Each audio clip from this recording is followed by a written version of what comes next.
Welcome to Resilience in Life and Leadership with your host, Stephanie Olson.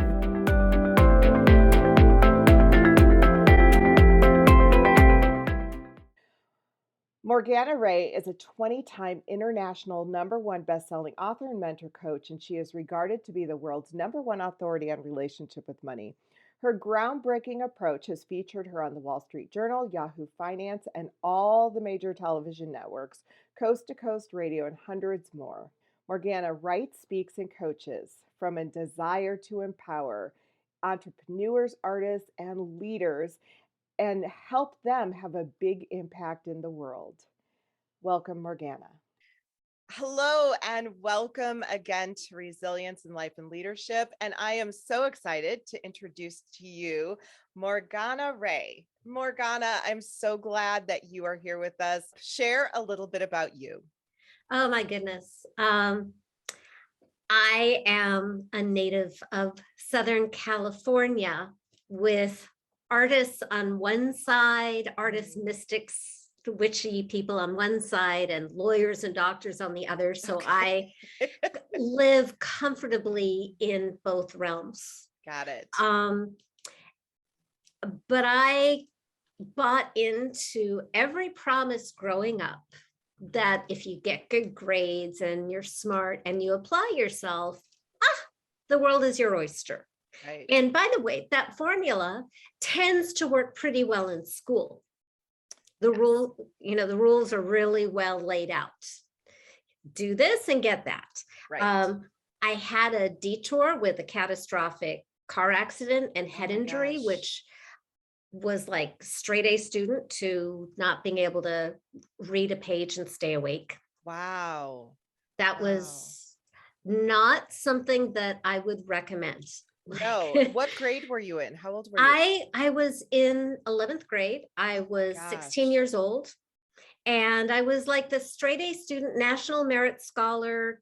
And really, honestly, and you don't know this until you lose what you have. But I had a certain kind of happy arrogance because I was always, good girl, good grades. I felt like that's my job. Yeah. I'm a child. My jobs are get straight A's and go to ballet school and make mom happy. Yes. Yeah. And I had judgment about kids who didn't do their homework and didn't get good grades. When your brain stops working, you get a very different experience of the world and viewpoint about people that you made assumptions about. Wow, for sure. Like now, and as a result of that experience, it was like, oh my God, what I took for granted, school was easy for me. I worked hard, but my brain worked. Right. And that's not everybody, know. Kids grow up with so much chaos and distraction and like, wow, this wasn't where I was going to go, but it's really timely with all the drama going on these days. And when you are stressed out and when you are injured, I really, seriously, I could not stay awake to read and remember a single page. And that's what I had to fight back from for years. And I did. Scary. Oh, it was like my whole life, everything I had planned was snatched. And in the process of that, the boy I thought I was going to marry, took off 2 months later. And my mother became violent because I've been told by professionals that she's a borderline narcissist and she's a drug addict. So her coping abilities kind of plummeted. She had a daughter who was broken that she couldn't fix. Right. So I actually ended up my senior year of high school, and high school was keeping me alive, really, just like having, my God, just to have something to accomplish was what I needed to stay alive. But I was sleeping on couches and ultimately on a dining room floor and borrowing cars to get to school to graduate. Really? Ugh. Wow. Oh, wow. It was so hard. That's determination right there. And determination, I think, is what keeps us alive. yeah, We need a reason. Yeah. Absolutely. Okay, And so this is good. Tell me more. well, I would never want to do that again. And talking about it is actually making me feel a little bit raw. I'm already feeling raw because I just found out that a friend who's important to me is sick. Oh, I'm And sorry. we've all been going through that over the last few years. But the gift, and I think that this is so important with, any conversation about resilience and leadership, is the gift of humility. Yes. It's our pain, our loss, our failure is what we need to humanize us. Right. So that we can relate to other people, respect their experience, and also believe in them. Yeah. So it's a dance of like not any of that psychotic snap out of it. Right. Exactly. Right. Yeah. But also, I believe in you. Yeah. Is like, this sucks. This sucks. Stay alive. I believe in you. It will get better. And I will stand with you and we will figure this out. Yeah. And when you can have a champion like that, especially when you don't believe in yourself, that's everything. That's huge. Many, many years ago, back in my thespian days, my actress days, because I was in Southern California, it's what you do. You graduate from college, you come back to LA and you throw away that fancy East Coast education and become an actor. And I was doing, right before I quit acting and became a full-time coach, I'd been acting for about 10 years, and I was part of this improvisational project where we had famous stars of the improvisational world and some celebrities. And we also had a bunch of at-risk youth, and we were all doing a fundraiser improv. And there was this 15-year-old girl who just picked me out and asked me to be her big sister. Oh, wow. And so I was. For about 3 years, my job in this relationship was basically, because she was way down in South Central Los Angeles, and I was, living in West LA. And my job in that relationship was to make sure that she went to college. That was what I saw my job. And I believed in her. She was super duper smart, but I was also the only person in her world. Yeah. Including guidance counselors at school and grown-ups at home. I was the only one who was pushing her to go to college and to go away from college. And I was also making a bunch of totally fake promises by saying, if you leave home and go away to college, you'll have all the choices in the world. Which is true to a point. Right. I think I was painting like a nicer picture. Yep. I was, but to her credit, oh my God, she got accepted to UC Santa Cruz, which is no easy feat. Wow. On scholarship. She arranged all of the financial aid, all of it herself, graduated, moved back east, and got a master's in business administration. Wow. Good for her. All on her, despite being stabbed her senior year of high school in front of her house, despite a bunch of people in her house who wanted her to stay home and be the permanent babysitter, despite guidance counselors who really didn't even imagine college. Yeah, exactly. Exactly. And I don't think I was a particularly good big sister, but I was, I would take her to movies and I would tell her to stay in school and I would remind her how smart she is. And I would encourage her. You were present. And that's all. And then she would criticize the way I dressed. She was right. Hey, you got to have one of those, right? I can't say she was wrong. I love it. I love it. So in my real world, in my professional world, I run a nonprofit that does prevention education on human trafficking, social media safety, and healthy relationships. And we go into the schools and we talk to youth from 3rd grade through college age and adults. But it is amazing what youth are going through on a daily basis. And then with the pandemic, and you talked about, straight A's, and then you had a car accident. And we have seen so much with these kiddos who are doing great in school, and then the pandemic just took them out. And it is just so challenging. And I love that you took um, one person and poured into them. That is so incredibly important. And sometimes it just takes that one person. And I'm here to demonstrate that you don't even have to be very good at it. I think you just have to really honestly believe in another human being. Yeah.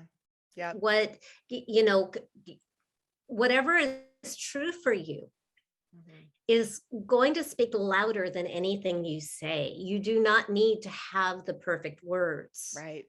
I knew she was brilliant. I remember, oh my God.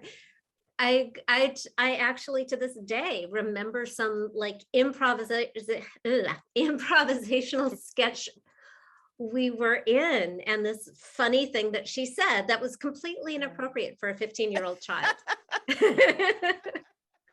But she was always such a really smart, resilient, talented person, and that was obvious to me. Wow. And I come from a world where I was encouraged. So I saw no reason not to encourage her. And I also knew that she needed a change of environment to expand what was possible for her. Oh, I love that. I love that. And sometimes you said something very important, that you don't have to be good at it, and that, so often people are trying to say the right thing. And I think in trying to say the right thing, you usually don't. You usually say the wrong thing. And so just being authentic, just being real, and just giving that encouragement from a place of true, I want to make a difference. I think that's so amazing. I have been a life and business coach for 28 years now. Like before most people even knew that this existed. I'm one of the like first wave. Wow. From the beginning. And it's interesting because people entering the coaching profession now think that it's so hard because it's so crowded, and it's very crowded. And it's so much easier now than when I began, because because if I said I was a coach back in 94, people were like, what is that? What sport? Right. And there was this huge mountain of like the credibility obstacle to overcome.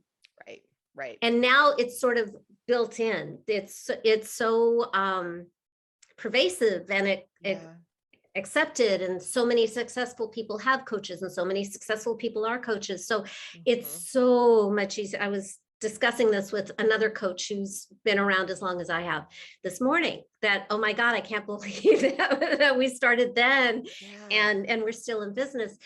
But why did I bring that up? There was a reason. I have to tell you, sometimes I start with a purpose in mind, and then I totally right there with you. You're good. Okay. So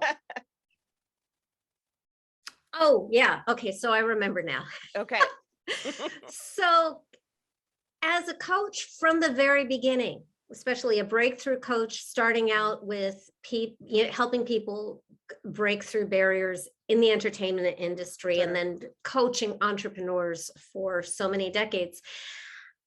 So how to sell is something that comes up a lot. And along the way, I became really, really well known specifically in the area of relationship with money. That became my niche. It wasn't what I expected or pursued, but my approach was so different and made sense to people like me. Okay. And by the way, if you have a weird, unique, true and useful perspective on something, that gives you a really huge advantage. So Yeah. the reason I was bringing this up, because the issue of money and the issue of sales comes up all the time in my experience. And there are so many classes out there that teach you what to say, how to sell, marketing copy, sales scripts, blah, blah, blah, blah, blah. And they are useful for some people. Sure. And I'm like this straight A, even after a head injury, straight A, National Merit Scholar, That's awesome. Ivy League alum student, very good student, who took those classes back in the day, and they didn't work for me. My personal experience and my experience coaching thousands of other people is that who you are being, and I'm not talking celebrity, who you are, I'm saying who you really are, like how you feel about the person in front of you and how you feel about how you can contribute to them. And just your deepest confidence or conviction will speak louder than any word you can come up with. You do not need perfect words. It's so much like dating. You can do everything right and it's still not going to work with the wrong person. Right. And you can make really embarrassing missteps with the right person and they will find it adorable. Yes. Yes. Okay. So you said that these things didn't work for you. What was it specifically that didn't work? Oh my God. And why? Let me count the ways.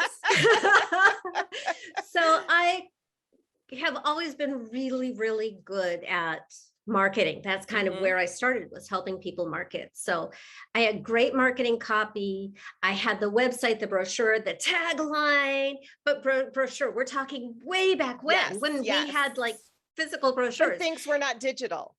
Yeah. Right. Whoa. Like that's like explaining rotary phones to my daughter. Yes, exactly.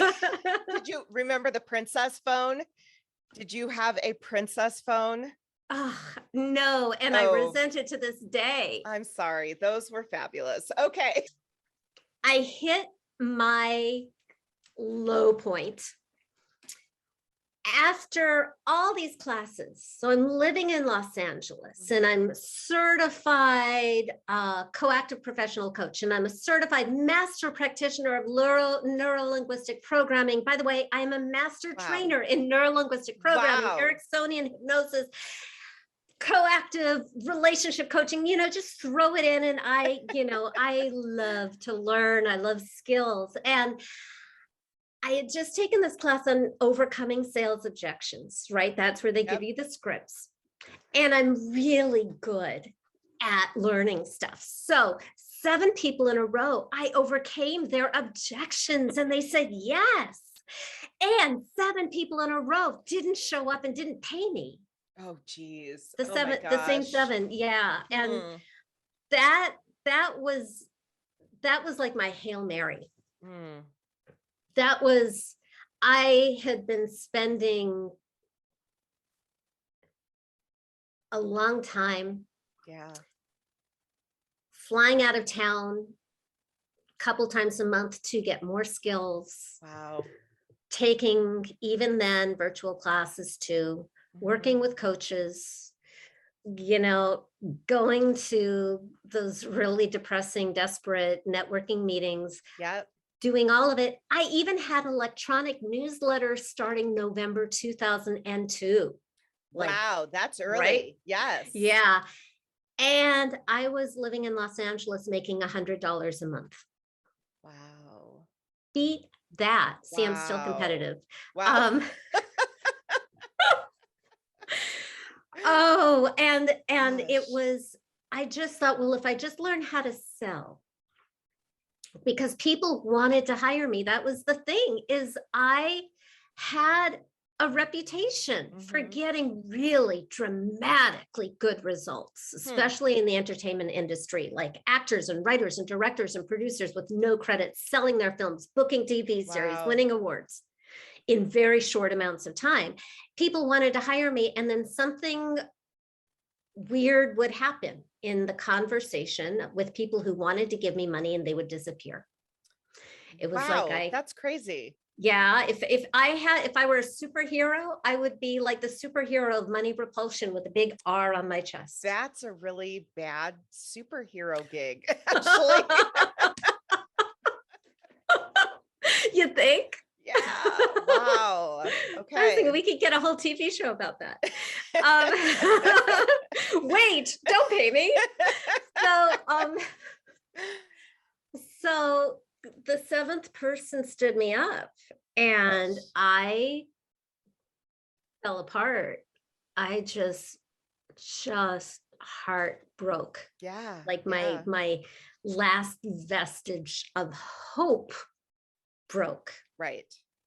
And I remember being in my little 1-bedroom apartment that I couldn't afford. Yeah, absolutely. And close those blackout curtains, which really don't black out well enough, but just closing the curtains, turning off the light, getting on my bed and screaming. Wow. And crying and wailing and raging against life and hating the universe and feeling hated by the universe and just out of ideas. Yeah. Everything, every class, every coach told me to do, I did. Wow.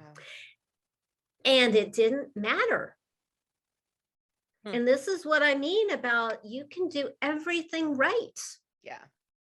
And it's not just money. It's like dating, weight loss. Yeah, just we all hopefully don't have that experience. But I think it is, you have that experience of you're doing everything you're supposed to be doing. And why isn't it working? Right. And you just feel like a loser and you feel angry at all the people who told you that it would work. Yeah. And there seems to be like a horn in the background accentuating this point, agreeing with me. Yes. Yeah. And when I cried myself out, I remember having this moment of curiosity, wondering what was inside of me that was pushing money away, that couldn't be with money. And that was a weird thought because, like everybody, I like having money, I like buying things, but something was weird. And this is right before the moment everything changed. But I do think that it's really important that what I have come to believe as a result of my own experience and coaching so many other people is when you are doing everything you're supposed to be doing and you're doing it and you're doing it and you're doing it and you aren't getting the promised results, there comes a point where it just no longer makes sense. Yeah. There is like a period of like breaking through gravity where things are slow and you're figuring things out. But at a certain point, it's like, all right, already. What's going on? This does not compute. And it is my experience that when you're doing everything right and the results don't relate, they don't make sense, you are not getting the results that you desire and deserve, you are probably protecting yourself from what you want. And you are not mistaken. You have very good, very legitimate reasons that you are not consciously aware of, because you will not find them in the expected place. They will not be what you think they are. But you are not a fool. And that's the biggest piece. You are not a fool.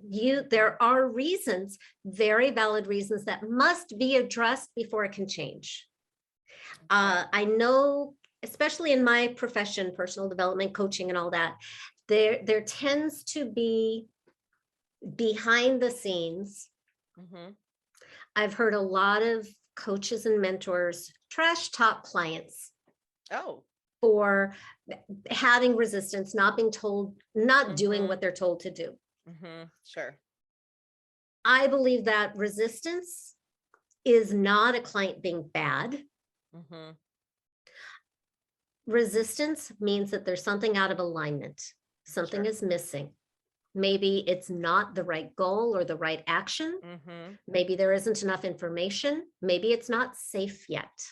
Right. But it's really good, useful information. It's feedback. And stuckness and resistance usually means that it is not safe to move forward. So the job is to make it safe. And I believe that change happens at the speed of safety. And when things become safe, things can change ridiculously quickly. Yeah. Yeah. Money is never really about money. I think money is important. Right. We need it to survive, but that means money is about survival. Right. It's the real issues that money represents. Right. What do we value? What is valued? Yep. Our worth. Are we wanted? Are we loved?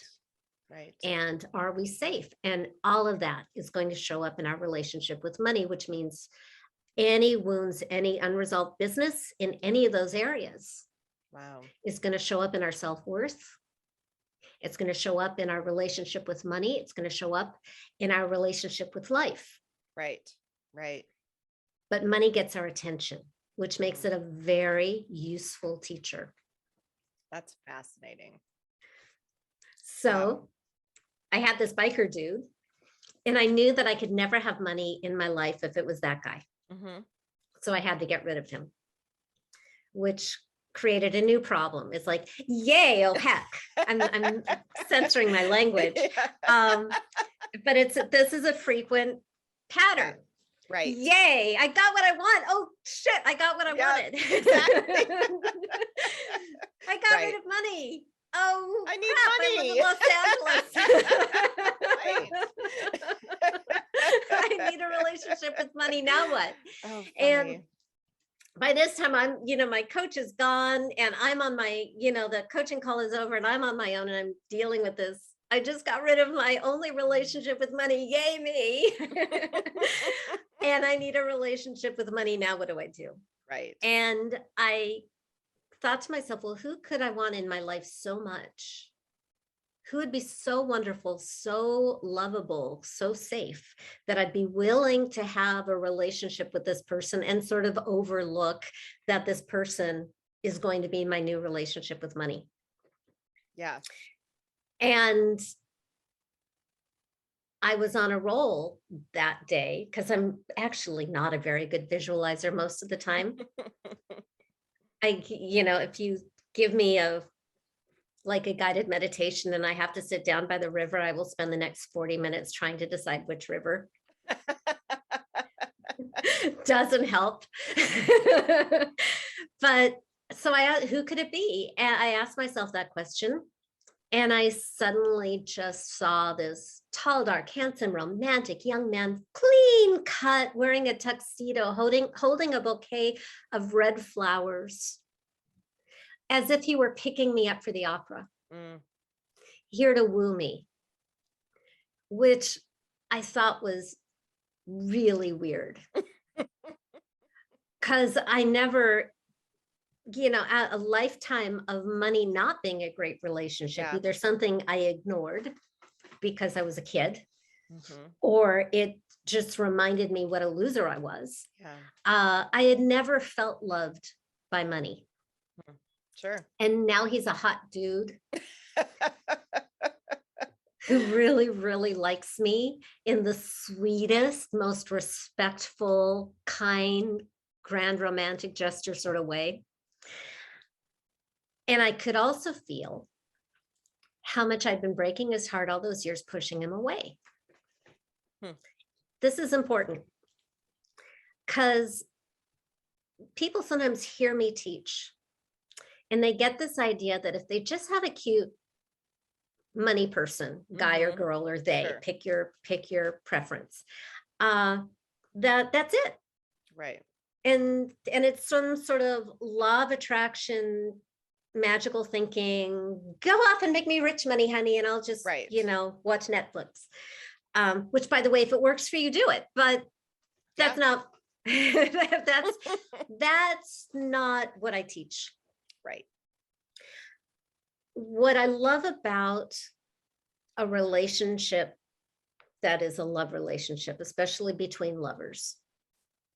And this is what I figured out coaching so many other people and saying, what works, what doesn't work. Oh, what's lovely about lovers is you're equals. Mm-hmm. You really can break your partner's heart. Sure.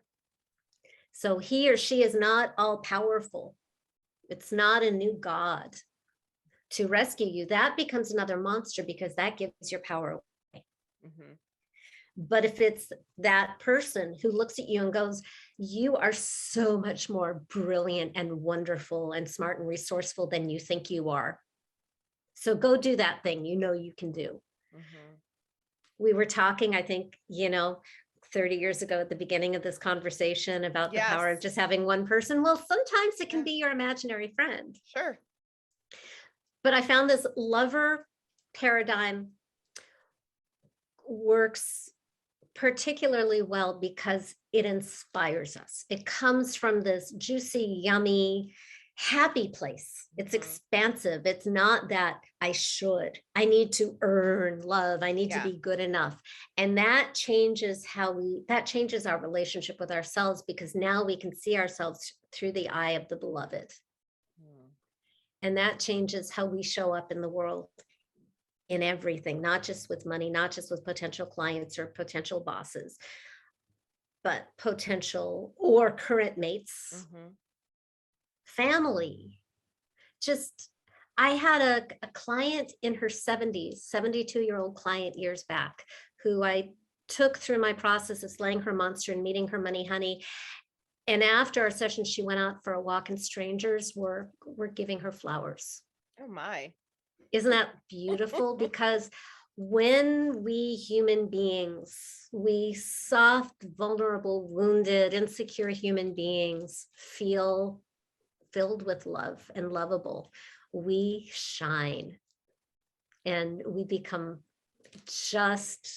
we become radiant. Another word for shine. Yeah. Wow. So cute guy. I could feel how I'd been hurting his feelings. I could feel that he wanted to stay with me, which is really super duper important. And I also realized that I had no clue. I was like the last person on the planet to be any kind of authority on how to allow money to stay with me. So I asked him, what do you need from me so you can stay with me? And in that first conversation, he said to me, I need you to love me. And I need you to stop treating me like a monster. And there was such sweetness and vulnerability in that. And I didn't want to be the jerk. I didn't want to be mean. I didn't want to hurt his feelings. It didn't feel like it had anything to do with money. It just felt like it had to do with love. So I made a deal and I said, okay, I'll do my best. And so we started to take a look at, well, what would that look like? Well, when he brings me a client, that's sort of like him giving me a gift. So how do I say thank you? And I got to discover how the very next day, 4 people reached out to me out of the blue, wanting to hire me. Interesting. Right? And 4 people hired me that day for double what I'd ever charged before in my life. Wow.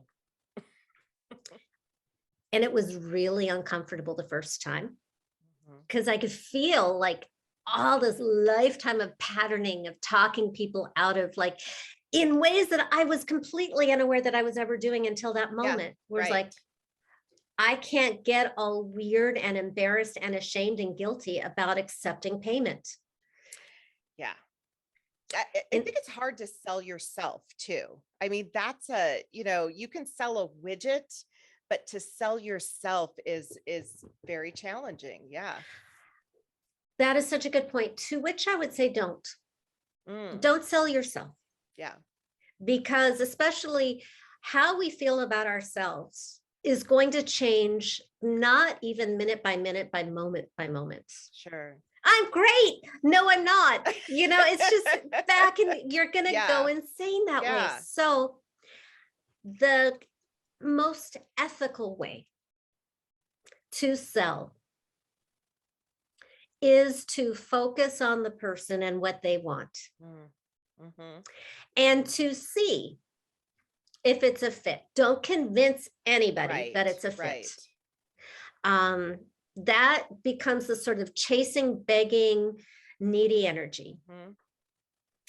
But if you really are passionate about serving, then the value of the service, the value of the satisfaction of the person in front of you. Now, I know what that looks like very clearly as a coach. Sure. And I also have a client who owns a big data company.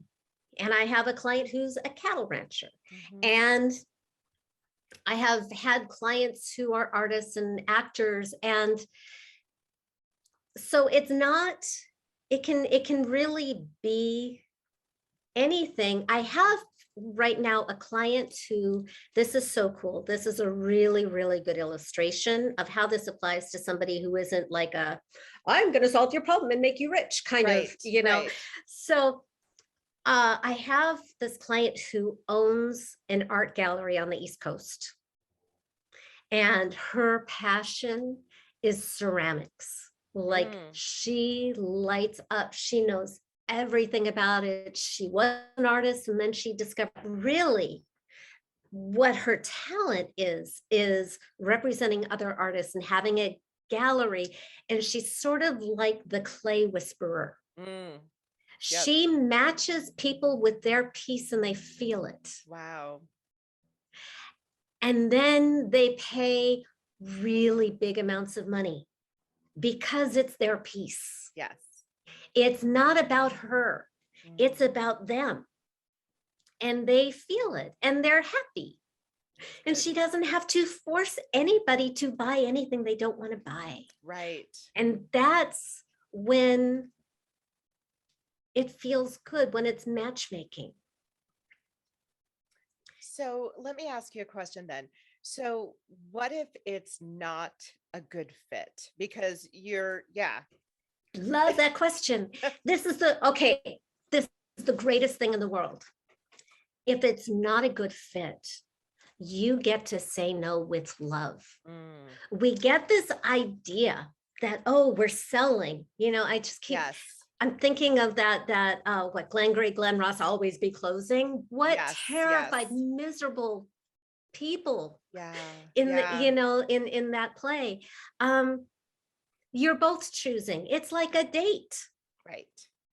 It is like a date, and there are 7 billion something people on the planet. Right. And they're not all supposed to be your match. Right. So you get to redirect people. I, being a little bit overly like sensitive to the feelings of others, and I'm still not over that.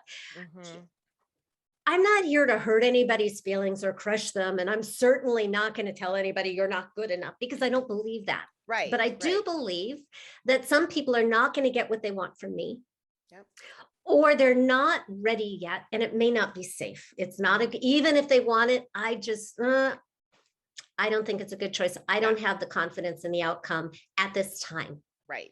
Right. So I always, and some people are just, I've learned, because I've been doing it so long, I used to take more beginners than I do now. I have friends who are really, really good for people who are at the beginning of their journey. Okay. So not everybody's my right match. So there are a bunch of other things that I have a book, Financial Alchemy, 12 Months of Magic and Manifestation. One of my favorite clients was doing, because you repeat it every year. It's a part book, part, self-coaching system. Or to, you know what? I don't think I'm the right person for you right now, but this person rocks. Yes. Yes. And so I believe that there's something for everybody. And I have tons of free stuff for the people who really should not be hiring me at this time, or maybe can't even get a book. Right. And so that allows me a lot of emotional room, rescuer that I am, to be able to say, not this at this time. Yeah, I love that. And still feel really confident that you're going to be okay. Mm-hmm. Right. That I love that, because I think that so often, and I'm a speaker, and so it's that mindset of, okay, yes, this is how much I charge, this is what it is.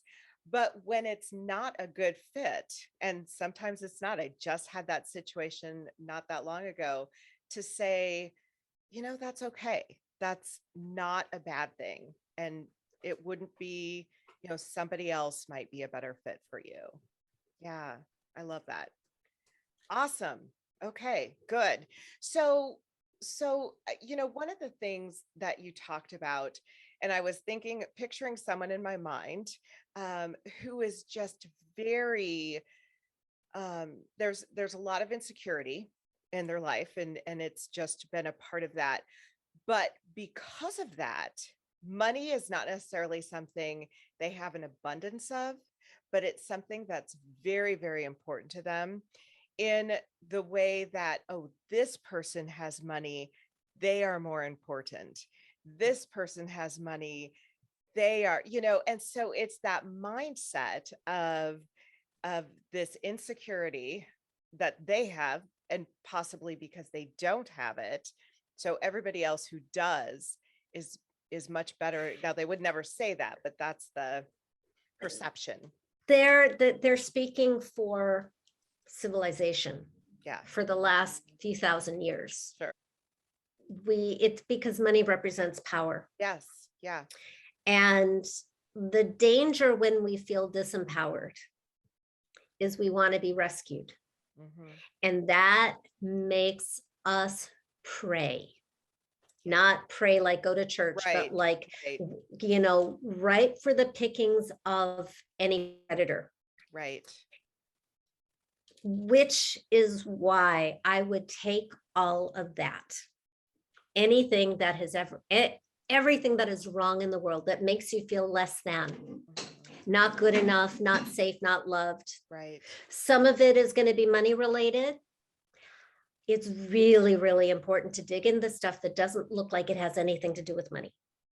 Mm-hmm. Right. Rejections. Yep.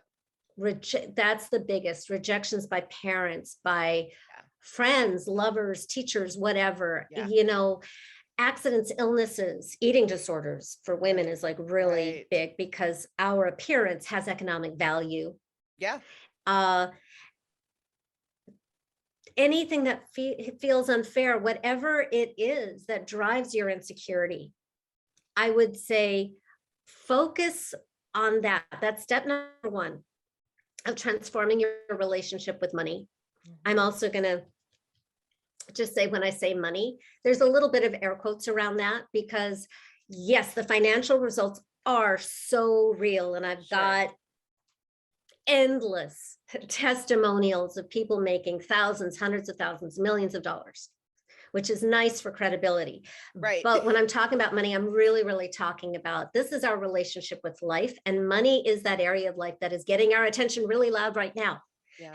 But it's kind of holographic. So the stuff that has to do with love, worth, and safety. Yeah. I'm not valued. I'm not safe. I'm not wanted. I'm not worthy. I feel powerless. Right. That's the stuff. That's step number one of changing your relationship, is like, we are intentionally going in the direction of what we don't want for a reason. I call this process alchemy, financial alchemy, because alchemy is the transmutation of lead in human experience, into gold, into what we want, spiritually, materially, however you frame it. And what we need to do is we need to create contrast, because that's what lights up your neurology, so that we can rewire you, so that we can change it. We can't just sit around going, okay, negative thoughts about money are, and just have, like a tea party. But the real value, the real treasure is in our own resourcefulness. That's where everything comes from. Yeah. more important than the resources. You can win $100 million in the lottery and be destitute a year later. Absolutely. We've seen it a lot. Yep. Yeah. But if you know how to get into good relationship with money, love, life, and yourself, you can keep improving things. You can keep seeing opportunities where before everything looked hopeless, and the world responds to you differently. Yeah. And results happen. Well, and it sounds like a lot of what you're talking about is just healing through trauma. I mean, that's what so much of it really is. And I think that's so important. Now, I do have a question. So I'm hearing a lot of coaching on an individual level. Do you coach businesses as a whole, or companies? How does that look different? I usually get hired by CEOs. Okay. And I do a lot of work with CEOs on their own relationship with money, and then their relationship with their employees and colleagues. Got it. I will do retreats. And so we can work with multiple people at a time and how they work together. That's where like the way too many coaching certifications from way back come in handy. Yeah, that's great. A lot of background in systems and relationship coaching. So, Morgana, what does resilience mean to you? Oh, it's coming back. It's coming back. At a certain point, I'm hearing the word stubborn. The unwillingness to give up when I'm failing. Yeah. I can quit something when I finally get what I want, and then I can go, oh, you know what? That's not really what I want. Yeah. But the refusal to give up and die is a rebellious act. Yes. Yes. It is the most badass thing we do as human beings, or one of them. Absolutely. And a client that I love very dearly, I was in a really, really dark place when I met her. She saw me speak, and she was in that I don't want to be on the planet anymore space. And I know what that's like. Yeah. And what I said to her, and what I say, hoping to be helpful, and my apologies if it ever hasn't been. But when I'm speaking to someone who's in that spot, I'm speaking to myself when I was in that spot. Right. Which is, yeah, it looks hopeless and permanent right now. I know. And it feels like it's always been this way, and it feels like it always will be this way, and you will have a ton of evidence for it. Yeah. And it's like every bad experience and every bad thought you've ever had about yourself is showing up and having a cocktail party in your room right now at your expense. Right. And your only job right now is to stay alive long enough for it to get better, because it will get better. That's good. I think that, it's so important, because people feel they have to be strong all of the time, and we just can't be. So that is good. Well, Morgana, thank you so much. How do people find you? I'm so easy to find. Go to morganarae.com. It's just look at my name, M as in Mary, ORGA, N as in Nancy, ARAE.com, just one word. That is the mothership. Everything is there. My free 4-part video series, my Does Money Love You? Easy peasy self-assessment quiz, my book, hundreds of free articles and videos for whatever question you have about the process. And hey, if you even want to work with me, that's where to find me too. Great. That is fabulous. Well, I will make sure to put all of that information in our notes. And this was a pleasure. I really enjoyed the conversation. This was great. And I feel a little bit of warmth just coming from you, because I'm in cold, you're in warmth. And so thank you for that. Sending you heat. Yeah, I'll tell you what, it's going to be cold for a while, but that's okay. That's okay. Because this was good. And I really appreciate your time. This was awesome. My pleasure. Thank you for having me, Stephanie. Thank you. And thank you to those of you who listened in, and we will see you next time. Thank you for listening. Please share with anyone you think will benefit from this podcast.